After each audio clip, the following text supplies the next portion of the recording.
good. Stephanie is the owner of Mama Be Well in Cheektowaga, New York, and she's going to share with us her experience of being a small business owner, her experience with Key, and some advice she has for other small business owners as well. So welcome, everyone. Super excited. Let's jump in, shall we? Yeah.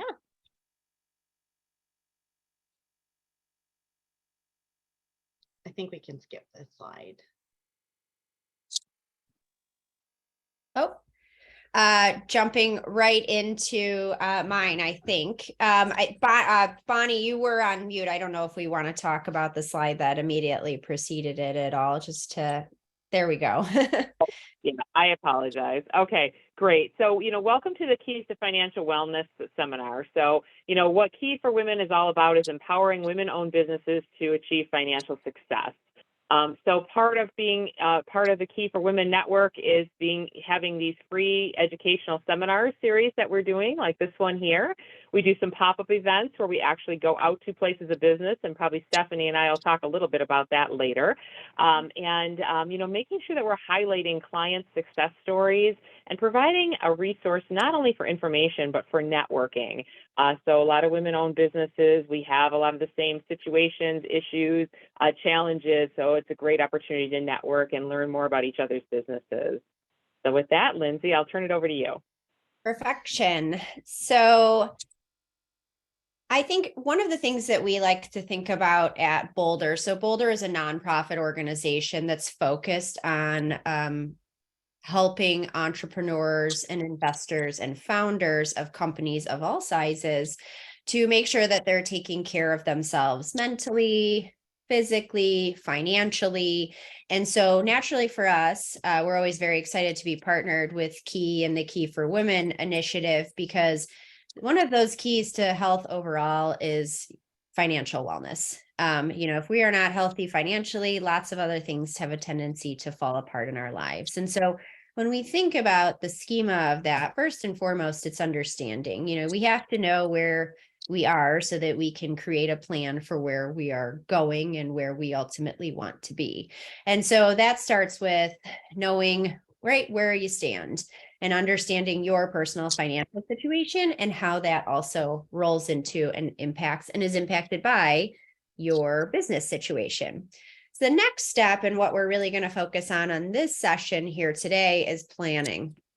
And so once we know where ground zero is for ourselves financially, then we can work with advisors and bankers to create a plan for not only where we want to go in the short term, but also long-term financial goals and plans.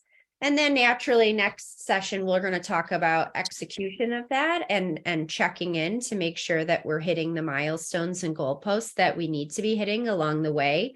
But this is, today's session is really about the planning and why planning is so important. And it's actually one of the things that I find with working with founders is one of the scarier things, because they're focused on working on growing their business and maybe not planning their personal financial situation, which can ultimately have some pretty significant impacts on their business overall if their financial health isn't great.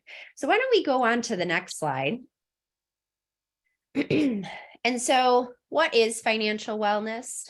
So financial wellness is really the relationship that you have between one's financial and economic resources applied to your physical, mental, social, financial well-being. We think about it in a very holistic way. I mean, let's all be straight here on this call. If we've ever been worried about, paying mortgage, rent, bills, utilities, that creates not only stress in your financial situation, but can also have a tremendous impact on your financial health, maybe your mental health, or physical health. So all of it is ultimately really tied together. And so when we talk about financial wellness, we're talking about trading debt and expenses and things we have to think about there and worry for security and financial soundness and well-being, right? And so not all debt is bad debt, but until you know how to really use that debt in a healthy and creative way, it can be very overwhelming. So how can we get these things to ultimately work together to get us to the outcomes that we're really striving for? It's about knowing where we are, knowing where we stand, and having a plan that we can execute against to get there. Next slide. So thinking about your financial wellness, right? We have to think about both business and personal, and whether we want to accept or admit it or not, they're often very fundamentally intertwined. So if we think about personal financial wellness first, we're thinking about what covers our basic needs. How do we pay for our mortgage, our rent, our health related issues, our utility bills? We've got to, buy things for our kids and whatever else. But we are really thinking about fixed costs. So fixed costs are things that are not going to change really month to month. You know that you owe rent or a mortgage. You know that you've got to pay utilities. You've got a phone bill. Maybe you have cable. Those are things you have every single month. They are not changing. So we need to know what we need, the bare minimum, to cover those expenses, because naturally we have a financial cash issue if we are not following and paying for those things.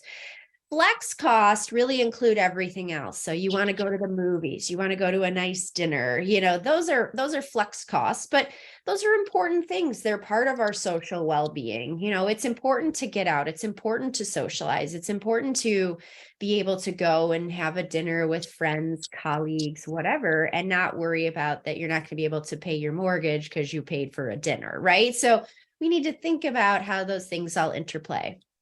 And ultimately, you need to have a plan, right? You need to have a plan for what you need to pay for. Then you should have a plan of what you want to pay for. And then you also should be thinking about investments for your future. So maybe that is growing your current income or wealth. Maybe you want to buy some investment properties. Maybe you want to plan for retirement. And those are all great things that you should talk to, your key team about for certain, but they're important things in planning for your future. And if we think about compounding interest and the effects of that, the more you can do early on in your life, the greater impact it has ultimately later in your life. So that's personal financial wellness. Now we come to business financial wellness. And so personal financial wellness really does support being able to take that new job, start a new business, take that risk. But if you don't have an ability to understand where you are personally, it's really hard to make great decisions on the business side of your life. And so the first step to business financial wellness is really understanding what you need to invest in any business that you start or big risk that you're going to take, and what coupled with what you need to survive on a personal level. So you really do need to understand those couple of things. And I promise you, the more you understand that, the more you can confidently make those decisions in your life about starting that new role, investing deeper in your business, taking that perceived big risk, which doesn't feel quite as risky when you have a plan to execute against. And then if we could just make sure our phones and whatnot are muted while we're going on here. Don't go 11. Perfect. And then next, business owners should be able, on their business side, they need to also there similarly understand what your fixed costs are. What are the ongoing expenses of the business? Think about insurance, payroll. Those are things, as especially insurance, we buy it for risk protection, right? But we need to have it. What are our payroll expenses? We need to have that covered. That's good though. The government has a tendency to make sure that they get theirs, right? Okay. Are you able, Brittany, are you able to mute that cell phone so that we can Jill, can you mute your phone? Sorry about that. Go ahead, Lindsay. Girls, I am muted. It's not me. Okay, perfect. Back to the slide before, though. I think we have a couple more things to cover off there before we finish up. So as we're thinking about those fixed costs and expenses, there should be really a balanced approach between covering what you need to cover day to day and growth and investment strategies. Like, how can you use the capital that's coming in from sales of product, service, etc., to continue to grow business rather than just taking those dollars out of business and doing whatever you might do with them. So it's really balancing, ensuring your personal needs, balancing what the business needs, making sure you can execute against a plan so that you can be successfully personally and also on your business side. Next slide. Great. So next, obviously that comes with goal setting. Once we know where we are, it's always nice to then say, hey, this is where I want to be, not just 6 months from now, but a year from now, 3 years from now, 5 years from now, at retirement, etc. And so those are the things that we want to list off and prioritize in terms of our financial goals. And we want to really revisit this at a minimum annually. Okay. But if you can revisit it more frequently, I would encourage you to do that. Now, I'm not telling you to sit here and be obsessive about it and every day you're ticking and tying against, your expenses, because you're going to make yourself crazy doing that. But, if you can revisit it every 6 months, awesome. At a minimum, it needs to be annually, and it needs to be an honest conversation with yourself, which I know sometimes can be challenging. You like to think the best is happening in a certain business, and turns out maybe the facts are not indicating as such. So how do we pivot and make plans accordingly and readjust? Next, we're taking care of the financial basics. We're building that emergency fund, not just for ourselves personally, but making sure that the business has one also. How are we paying off bad debt? And how are we thinking about good debt in terms of growing our business? And how are we saving for retirement? Then we want to think about, how do you connect your goal with a deeper motivation? What is your why? I promise you, it's nice to have millions of dollars, right? Like everybody loves that. That's a dream. But dollars are not actually the thing that often motivates us. We find that, statistically, when people get to that big, lump sum exit of selling their business or hit a certain threshold in an account, they have a minor moment of joy. And then it's like, well, what's the next moment? We're looking for that deeper why. Is it solving a big worldly problem? Is it creating an opportunity for the generations that come after you? Is it helping people feel better every day? What is your why, and understanding what that is? And how do you make money off of it? That's an important thing here, right? So now you're going to make a financial plan based on those things and the goals that you have to roll this all forward. And then naturally, like I said, we should revisit these goals regularly because, hey, let's be honest, things change. The person you are today is not the person you were 5 years ago. And so you need to make sure that you're revisiting and adjusting those goals accordingly. Next slide. Bonnie, I'll turn it over to you. Awesome. Thanks a lot, Lindsay. Yeah, and practicing financial wellness, where is the best place to start? So as a small business owner, you're juggling many balls, your personal life, your business, your home life, and, you want to be able to learn about, how are you going to take payments? So when you're starting with, and I sat with a brand new small business customer yesterday, and one of the things that, was most important when you start your small business is how are you going to get paid, right? Are you going to just accept cash? Are you going to do things virtually? Are you going to have a website? Are you going to take e-commerce? What are you going to be doing? And how are you going to be receiving those payments? And are they going to be immediate, or are they going to be delayed sometimes, depending on if you have to put, like last month we spoke to Sarah, right? She has to produce a product.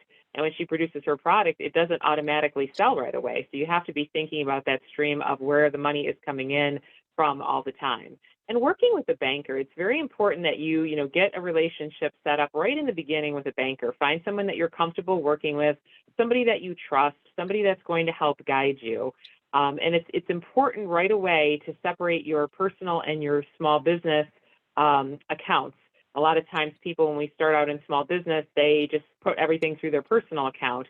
Not only does that make for an accounting nightmare when you go to file your taxes, at the end of the year, but you want to start that process right away. Because when you need to borrow funds down the line, banks look for businesses to have established business. And for us to do that, we look at multiple things. We look at how long a client has deposit in the business name. Also, we look at how often they have credit in the business name. So that's two different pieces. So it's very important right away, to figure out what your business name is going to be and to get that account set up.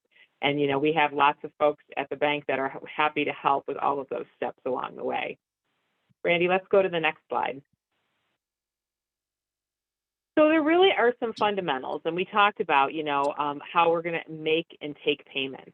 So, every small business needs a checking account, right? That's where your money is going to go into. That's where you're going to track, your expenses. It's going to be awesome because you'll have a statement. You'll be able to look back to see how is the money, who's it coming in from? How am I spending it? How much do I have left? And that's just for like your day-to-day transactions. Merchant services, right? We talked a lot about e-commerce, right? A lot of clients now don't have cash, right? A lot of times you go places, I know sometimes I'll go someplace and if it only accepts cash, I have to go to the ATM machine first to get cash out.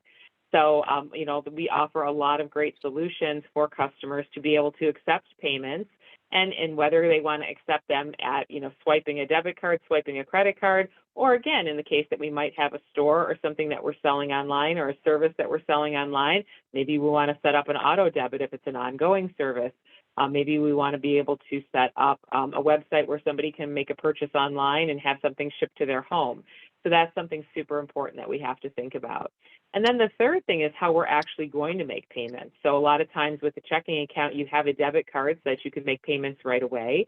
But sometimes we want to, as we learn about different things with our business, we may not have money coming in fast enough to be able to make expenditures out like we need to. So in the case that we have like a retail establishment, we may have to buy some inventory, but we may have to have that to sell, but we may not be able to sell it fast enough to be able to pay for things like buying office supplies or paying for some advertising or maybe paying, for our cable or our phone bill.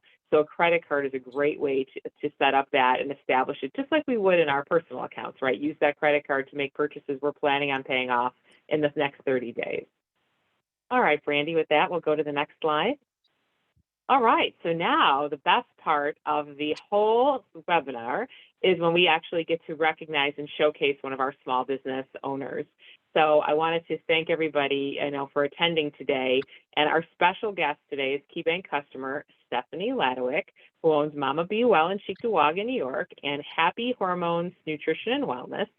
So Stephanie, I wanted to ask you a few questions this morning. Can you please share with the group how you started Mama Be Well? Oh my goodness, that feels like so long ago now. But prior to becoming a business owner on my own, I worked at a gym in Buffalo, New York as well for 10 years. I was a personal trainer. And in noticing, working with my clients in their health and wellness journey, it was very strictly focused on calories in versus calories out and workout plans. But as I was training them, I felt like they were inflamed. They were having digestive issues. They were having aches and pains that they were not able to address. So that's when I decided to become a massage therapist. I graduated in 2015. And from there, I initially had my massage business in the gym that I worked. And once I was 6 months pregnant, I said, I can't do this anymore. I'm getting pulled in all of these different directions between training and waking up at 5 a.m. I said, there's no way I can feasibly do this with a baby. So I decided to go off on my own. I rented for 1 year from another business owner. And from then I said, you know what, I'm done. I just want to do things my own way. And I decided to rent my own space. And organically, we have grown into all of these other providers who share in the space with me since we opened in 2018. So I established Mama Be Well in 2018, and we had one 500 square feet location in Main Street in Snyder. And we just opened about a year ago a 1,500 square foot studio. So I'm so excited to have opportunities to help other women-owned businesses because all of my contractors are not my employees here. So everyone is renting from me, and I'm able to organically create an environment where we are collectively working together. Like if you noticed my Instagram or my website, you would not know that these other providers were not my employees. So I really try to help them grow their own businesses as well and provide a reasonable space for them to rent and provide their businesses as well. So it's been a lot of fun and I've learned a lot of things along the way. And I'm sure we'll chat more about those things too, Bonnie. That's great, Stephanie. Yeah, I love that model where you have, folks that are kind of contracted in, right? So that's awesome because then that saves on some of the expenses as you're growing your business too. But as we talk about financial wellness today, and we've really been talking a lot about the emotional side, the physical side, the spiritual side, and since your business is focused on all of those and mental wellness as well, could you share a story or two with us about a couple of your customers that you've impacted and how you've changed their lives? Yeah, so in becoming a massage therapist, I started focusing more and more on the holistic model. And since graduating, I've also become a hormone health coach as well. And I feel like these transformations, like Bonnie said, have to be on a whole body level. It's not just solving all of their issues on the massage table, but they need help with their diet, with mental health, with energy healing, all of the things. And at Mama Be Well, between myself and the other providers, I am able to really create a team of providers to help these individual women get from point A to point B.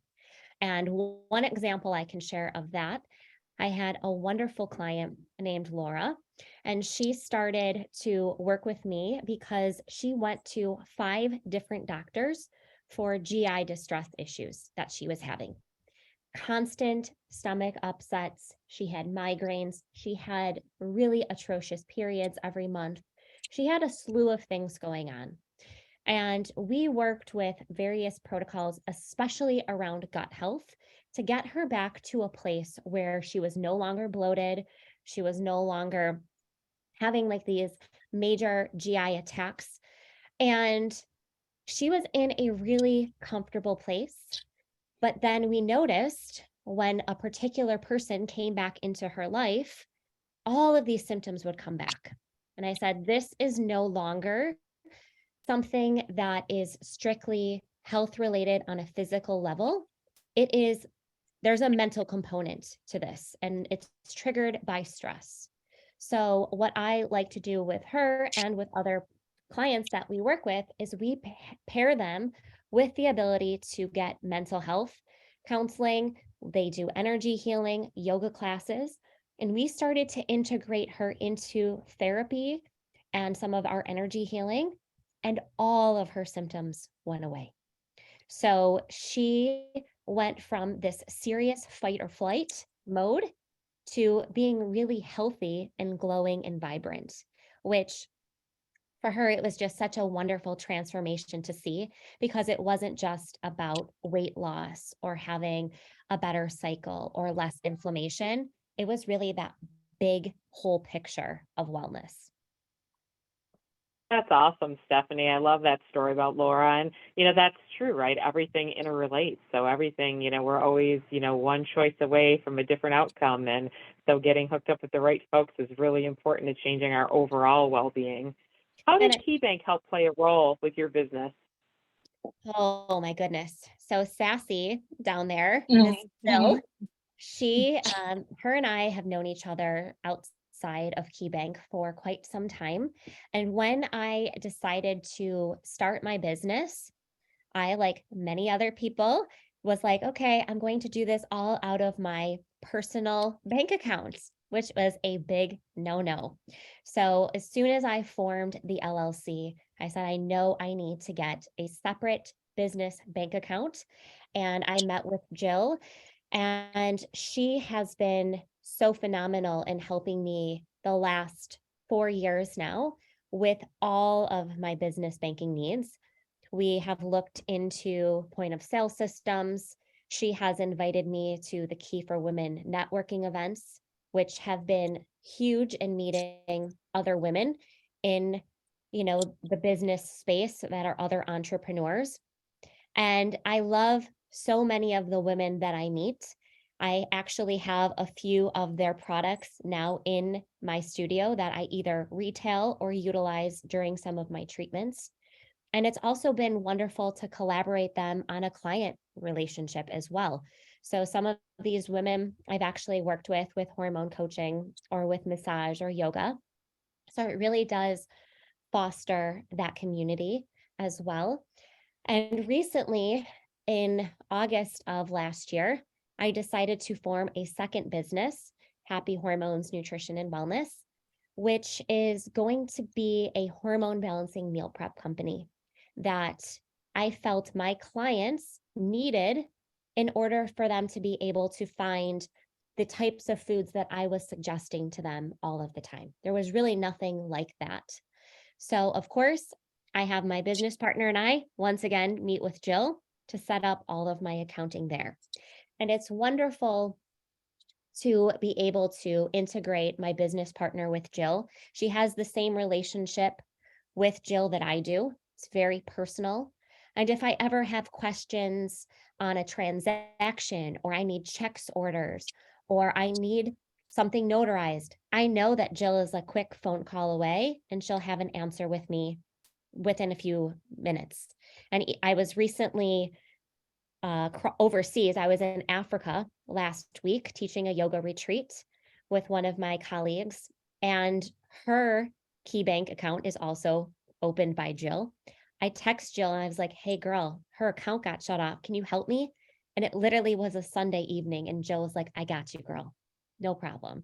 So it's such a wonderful opportunity to be able to have that relationship that I know Jill always has my back if I need anything. So it's really not just some random person I'm going up to a window at a bank and depositing money, but having this really personal relationship that's also brought me this relationship with other women in my community too, which is really great. That's awesome, Stephanie. And lastly, what advice do you have to other entrepreneurs in the community who might be thinking about starting their own business? I think the biggest mistake that I knew I made early on is I knew what I wanted to bring to the table and what I was really gifted at doing. And that was massage, it was yoga, it was health coaching. For me, I know that I will be burned out if I try to do all of the other things.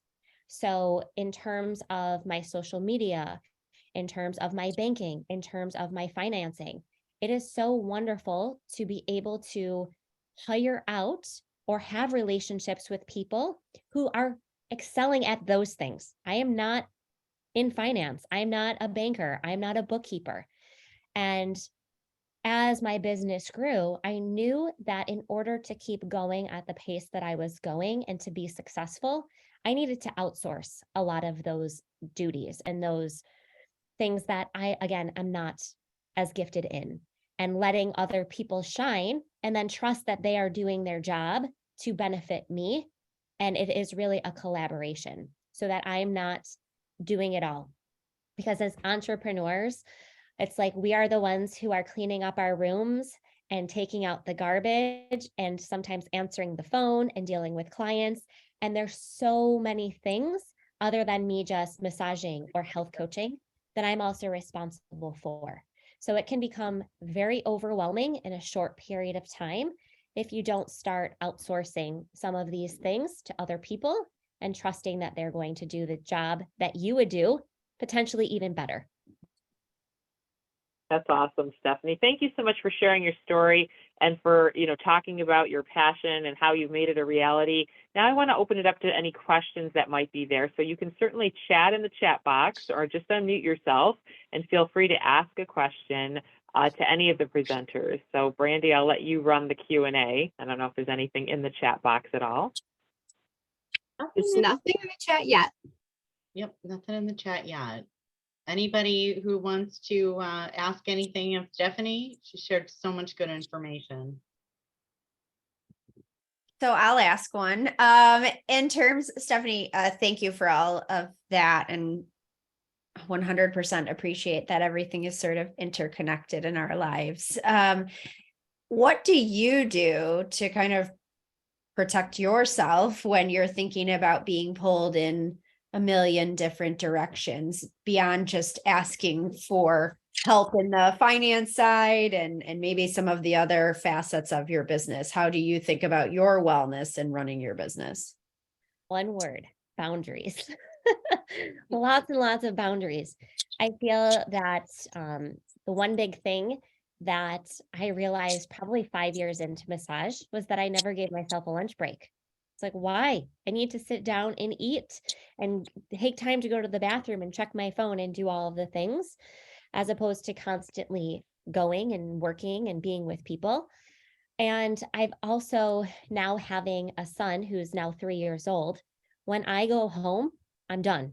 Like that's it. My time when I get home tonight at 6 or 6:30, I don't continue to try to pop on my computer and check emails and check in with clients. I do that while I'm in the office, and that's it. And I think that just having those boundaries has been huge. And even within the last, it was about 2 years ago, I decided I cannot have my Google phone number be my cell phone. Like, why is this happening? Like, I am buying a separate business line, and then I'm giving it to my office manager who works remotely. And she does all my social media marketing and all of that. But I give it to her. I said, if you don't want to answer this or you don't know the question, ask me, but I don't even want to see it. So it was retraining my clients. Don't text me about your appointment. Call her, you know, call the office phone or book online. Like you can have all of these different options, because some of these clients, it's like I've been massaging or working with for 8 years now. So to kind of get them reshifted, and I just have to say, I'm not going to answer you if you continue to text me. Love you. Bye. In a very nice way. And they're not used to that. But then eventually they start to respect that boundary as well. So having my son was huge eye opener for me. It I was love good. that. I love that. Yeah, boundaries are very important in everything that we do. And it's hard to maintain them sometimes, especially when you're in a services industry. And So- I genuinely love what I do in all aspects: massage, hormone health, yoga. Like it's not work for me to teach a yoga class and do sound healing and things like that. I love it. I welcome it, but at the same time, it needs to make sense too. Mhm. Understood. And I can't wait to connect with you. I actually put your name in my phone because I was like, oh, I want to really buy a building. I'm sick of renting for 8 years. Let's figure out the plan. Yes, I love it. Yeah. Happy to connect after this. You That's what- guys, Jill, Bonnie, set me up with whoever I need to chat with. Right. I'm sick of Awesome. renting for the rest of my life. I'm not even 40. I've got at least 20 some years of massage to go. This can't continue happening. That's awesome. Yeah. Do we have any other questions, Christy? Hold on, let's see here. Nope, Someone- that is it. Please. Nothing else in the chat. Yeah. Great, great. Stephanie, again, thank you so much for your time. I appreciate it. Thank All you. right, so I think, Bonnie, I think Yeah. we might have had somebody trying to pipe in. Oh. Does somebody have It a was question? me. Hey guys, it's Joyce from Key Merchant Services. I don't have a question for Stephanie, but I do want to say that when Stephanie opened her doors to her business for a Key for Women event, the very first time I was there, and you did come to multiple ones after that, your story is amazing and very inspiring. And I do share your story with a lot of my clients, and I want to thank you for that. Oh, thank you so much. You're welcome. Anytime. I am happy to always have you here or to come. I think I've only missed one, but I love those events, and I try to invite some of my other business friends to come as well. A lot of my renters, I'm like, come on, let's go. It's such a good opportunity to meet other women who understand. that's awesome. And what Stephanie and Joyce are referring to are those pop-up events we talked about earlier, where if a business owner is willing to have us come to their place of business, they will host us, and we will come there, and we will invite other women business owners, and we will get together and maybe have a few snacks and get to learn and get to see the different places of business and what they do and learn about their business. And we've had some really successful ones, and in hearing Stephanie speak today about those relationships that get built in those, it's awesome. All right, so I did want to just talk a little bit about KeyBank Small Business Wellness Check-in. It is available to anybody that is a KeyBank client, or if somebody is just even thinking about maybe becoming a client or just thinking about getting into business. We have a check-in tool that we will use with our clients to kind of ask a few quick questions about your business's priorities and making sure that, we're finding out some things about like, how are you going to accept payments? What are you thinking about how you're going to pay bills, and kind of get you thinking a little bit about some of the things that you need to get your business established. And then we're able to give you some recommendations, and then you can follow up with scheduling an appointment either with your KeyBank advisor or take those recommendations and work with, somebody of your choice. But like I said, it's a really great tool to help you start understanding and thinking about what you need to be doing differently to keep your business, start your business, or to make your business even more successful or take it to the next level, like Stephanie talked about. Mhm. All right, Brandy, we'll go to the next slide. And then most importantly is becoming a Key for Women member. So it's a free membership, customized financial services. We talked about that. We talked about the seminars. We also do have national content seminars with some big name speakers that you get invited to as well. You have access to capital to grow and build your business, local networking opportunities like we just talked about. And there's more than 3,000 Key for Women certified advisors nationwide. So for more information, you can go to key.com/women. And to join us, or you can visit key.com/join K4W. And that will help us, to get your information and get you on the mailing and distribution list for events like this and other events that we'll be having. And we have a pretty robust year coming up. We have a first in-person event coming up, and I think the next slide kind of talks a little bit about that for us. So save the date, May 25th. We are going to have our first in-person session, and it's going to be Key's first annual Keys to Financial Wellness networking event and vendor fair. So any of our women-owned businesses that want to set up a little space, if they've got anything that they'd like to sell or to have information out about their businesses, we're going to have an opportunity for that and do some networking and being able to walk around and see the other business owners, different things that they're doing, and also some more financial wellness education and coaching along the way as too. What questions does anybody have for any of us before I wrap us up and give us back a few more minutes into our lunchtime?